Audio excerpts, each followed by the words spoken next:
He will manipulate you, and you will not even guess he has changed. He repents, he understood everything and will not do it again. When your partner, after scandals, aggression, and other unworthy behavior, after you left, will come to you, will you forgive him? According to statistics, yes.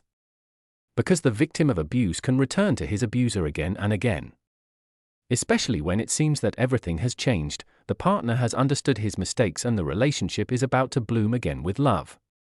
In fact, the partner's correcting of their behavior is just another form of abuse, known as hoovering. Let's briefly explain what it is and why it's dangerous.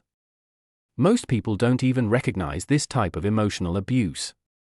Sometimes, genuine remorse is mistaken for hoovering.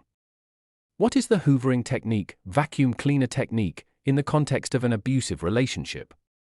The hoovering technique involves an abuser who, after the victim leaves, begins to idealize themselves, show remorse, and attempt to win the victim back through a honeymoon period and other manipulations. Look, an abuser is unable to control their emotions, and they experience emotions only through the emotions of their victim.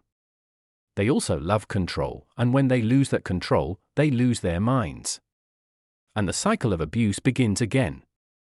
The cycle of abuse includes a honeymoon phase, love and courtship, a tension phase, irritability, an outburst of violence, followed by a lull and repentance, and then the cycle repeats. Who is most likely to fall for this trick?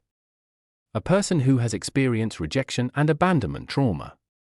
A victim with such trauma may begin to return to the abuser when the abuser begins to choose and pay attention to them, forgetting the moments of rejection.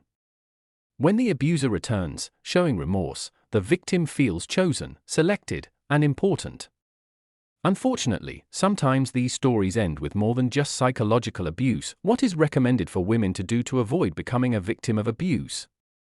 Learn to manage your personal boundaries, change your mindset, participate in self-education programs, and work with a psychologist. There is no other solution. In my programs, I teach women how to avoid becoming a victim of abuse and how to escape if they have already fallen into the trap.